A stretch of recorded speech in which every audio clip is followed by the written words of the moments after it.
Mitra, my co-faculty, ladies and gentlemen. It's a pleasure to be here for POG's Noises too. It sounds very nice, and I see that it has been going on very well. Congrats, Kunyamuddin, for that excellent show. Now, I'll start off my presentation with an example of something which really happened in our hospital about, say, 2 months back. She was actually referred to us on day 7 following an emergency cesarean section for failure to progress. The cesarean was done on 2/6/21. And from the second day onward, she was spiking fever 103 with a high CRP of 106. Her antibiotics were stepped up, but her fever persisted. An ultrasound done there showed focal collection inside the pelvis, close to the anterior abdominal wall. There was a rectus sheath collection and bilateral pleural effusion. They escalated the antibiotics, and she was referred to our hospital on the 9th, that is the 7th postoperative day. She also had at that time lower lobe consolidation. A CECT was done, and it showed evidence of peritonitis. The wound, the uterine wound, there was a dehiscence. It was a subinvoluted uterus over 22-week size with complete uterine wound dehiscence. Pus was pouring from the uterine cavity. There was also evidence of necrotizing fasciitis of the rectus sheath. Unfortunately, for this primary of 26, we had to do a hysterectomy to save her life. Postoperatively, again, she had a hematoma, etc., and she was discharged on the 25th of June.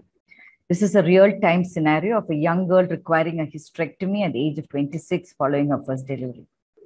When you talk about surgical site infection, it is defined as an infection of the superficial or deep skin incision or of an organ or space occurring up to 30 days after surgery. Of course, if it's an implant, it goes up to 1 year, but normally all are infections which occurs within 30 days.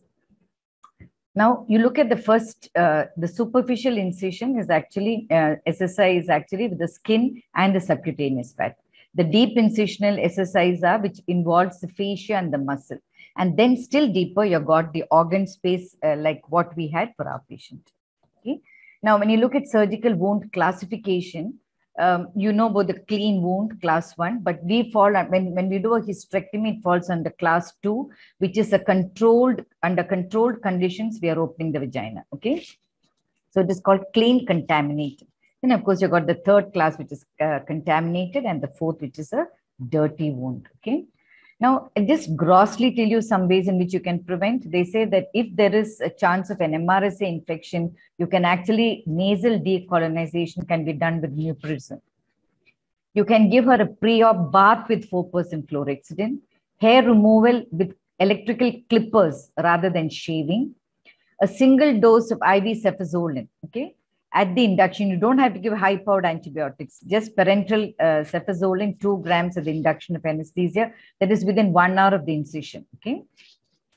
Redosing is recommended when the surgery is more than 3 hours or the blood loss is more than 1,500. Skin decontamination with 4% chlorhexidine, don't dilute it, okay? Don't pour saline and make it dilute. It should be 4% chlorhexidine or 10% povidone iodine in contact with the skin for 3 minutes before surgery. It is shown to reduce the skin flora and thereby SSIs. Now, we all have heard about the Surviving Sepsis campaign in 2018. Earlier, they said about the 3 hours bundle and the 6 hours bundle, but now we talk about the first hour bundle, okay? So act fast. Now, I just want you all to know that I'm not talking about an ordinary infection. I'm talking something called severe sepsis. Now, in severe sepsis, when 2 or more vital organs are affected, then we call it as a multi-organ dysfunction or MODS, okay? Now, what are the organs which it can affect? It can affect the lungs, there can be RDS, it can affect the kidney, you can have acute tubular necrosis, you can have a cardiovascular system wherein the patient shows severe hypotension, refractory hypotension. CNS, the patient can become disoriented metabolic encephalopathy. She can go for a DIC. She can have a prolonged paralytic ileus. The liver can be compromised with acute hepatitis, or she can have adrenal glands, acute adrenal insufficiency. So it can affect any organ when there is severe sepsis. Heaven forbid that none of us should ever have this in our patients.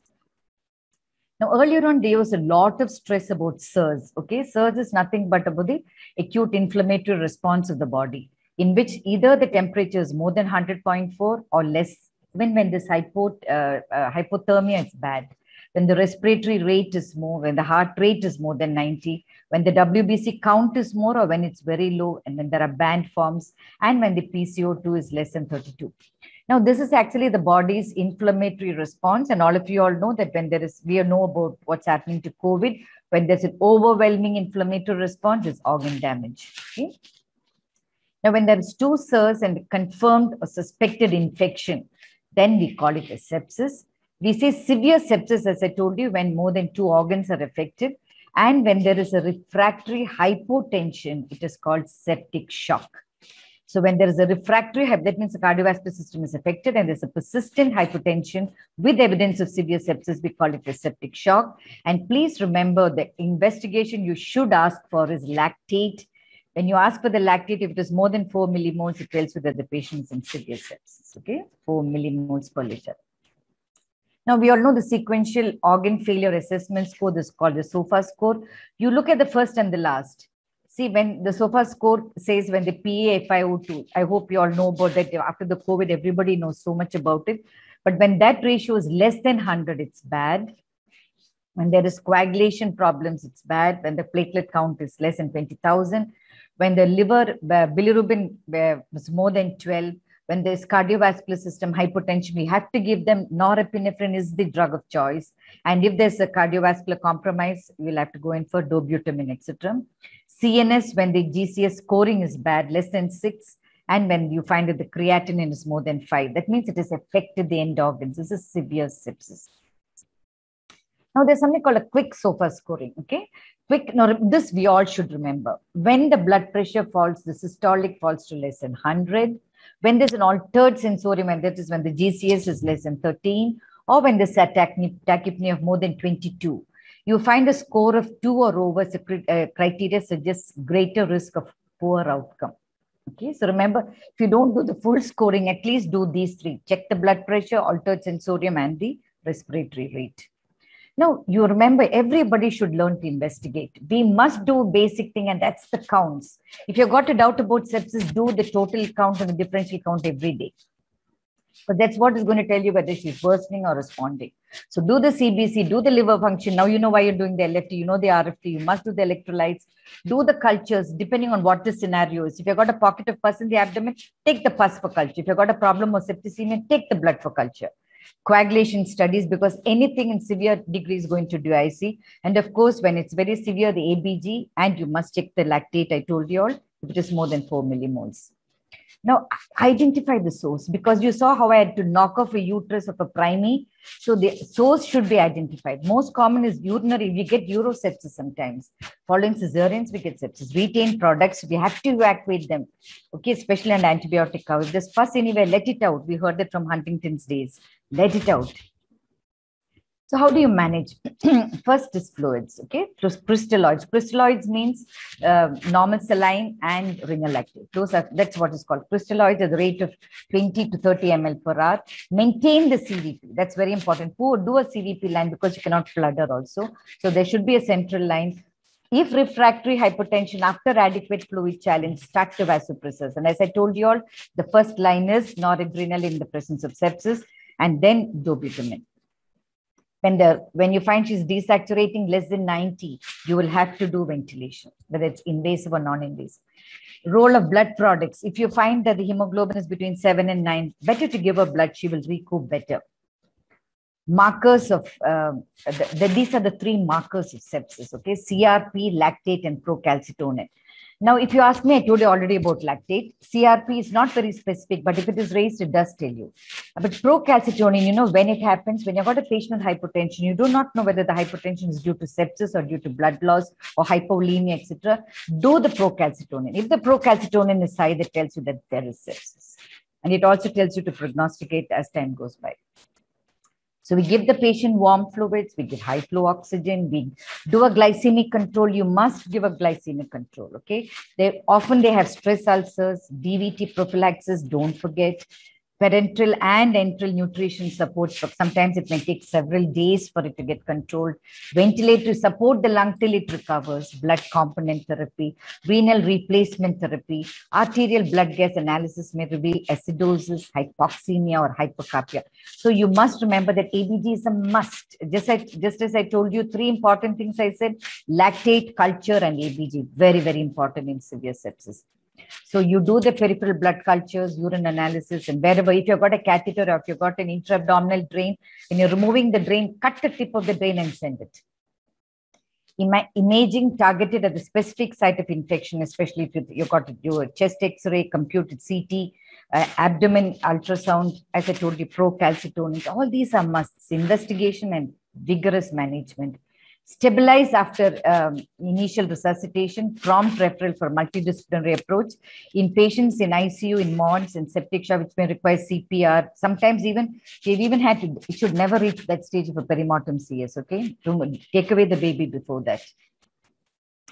Then we normally start, whenever you think it's a chorioamnionitis, this is a combination, ampigenta, metrogel, third generation cephalosporins, aminoglycosides, and metronidazole. Eliminate the source of infection as soon as possible. Debridement is very important. Curettage, whatever it is, remove the source of infection. Poor outcome is normally when there's a delay in identification and initiating antibiotics, correcting the severe metabolic acidosis, the ALI, and the RDS.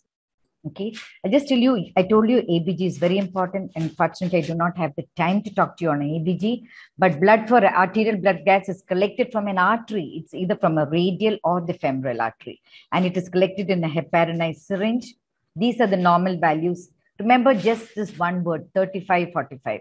So either the pH is 7, 35, 45, the PCO2 is again 35, 45, and the bicarb, and you'll be able to, I would love to tell you more about this. And the bicarb. If the bicarb is low, no issue for metabolic acidosis. So I'll just tell you a few things I thought was very important.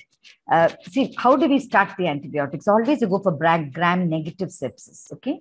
Now, the gram-negative organisms are the first four. Look at them very carefully. The E. coli, commonly we get Klebsiella, Proteus, Pseudomonas.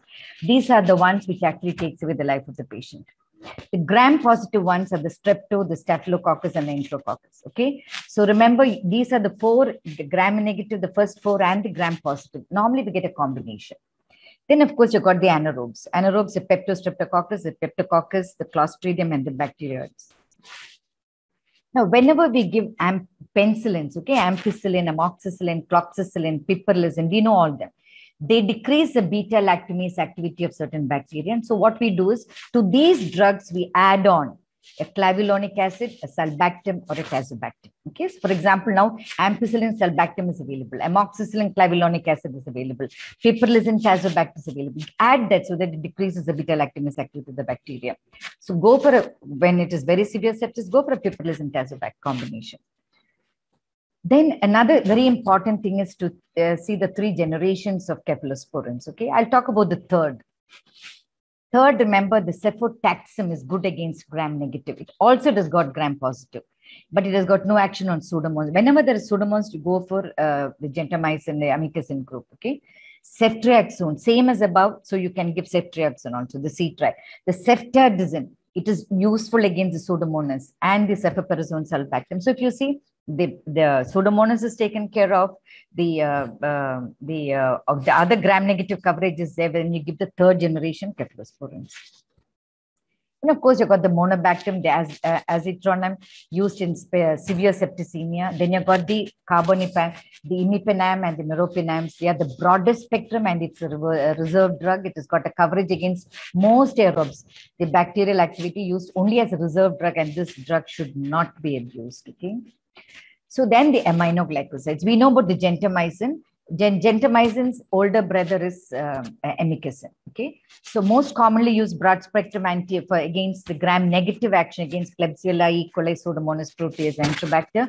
So you can give a combination of third generation along with the amikacins. Good combination, and it has got no action on streptococci and anaerobes. So you will have to add on. That's why you'll have to add on the cephalosporins. Okay.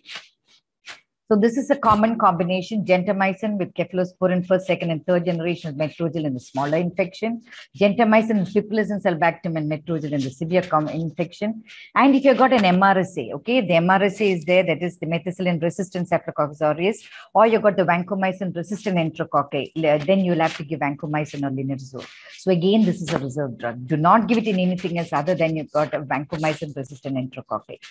And unfortunately, the MR is increasing in most institutions. Now, when do you stop an antibiotic? We stop it when she's fever-free for 48 hours or when she's completed the course.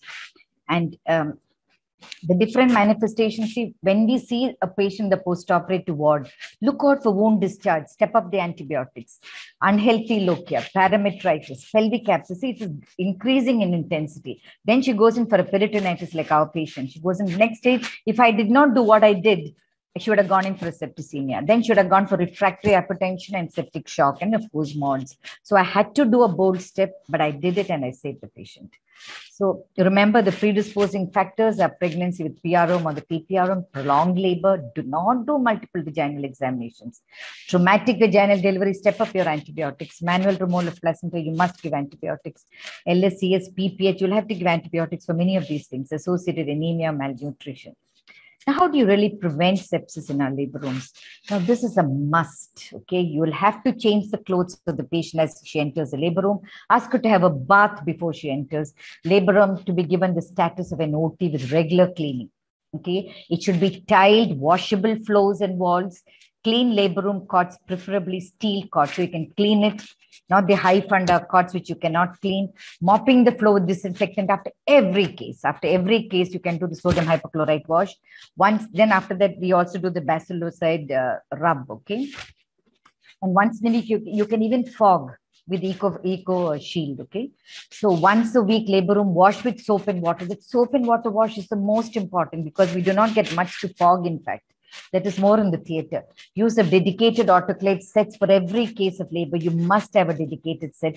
Clean the tubing, suctions, and oxygen masks. Proper hand washing before you wash up for labor. Elbow taps in the washing areas. Initial cleaning of all instruments with bleaching powder, and then you do with your antiseptic. Proper cleaning of the perineum and abdomen with betadine. I told you 10%. So all this is very important. You cannot dilute it because if you dilute it, you will land up with severe sepsis in your regular patient. So this is my last slide and my advice to all of you all. Sepsis prevention should be mooted in every institution. You should have separate HICC, that is Hospital Infection Committee, regular swabs from different parts of the labor room and OT complex. Have common and don't give big antibiotics for an ordinary thing. You heard what Dr. Ajit said. For our regular labors, we do not give antibiotics. For our regular episiotomies, we do not give any antibiotics. Okay, so don't abuse antibiotics. Reserve the antibiotics for important infections. Follow aseptic precautions, insisting your juniors to follow them. Let them see the way you scrub, then they will scrub like you. Limiting the number of invasive manipulations, including per vaginal examinations, and most importantly, be very gentle. Be a good surgeon. Good surgical techniques goes a long way. Thank you so much.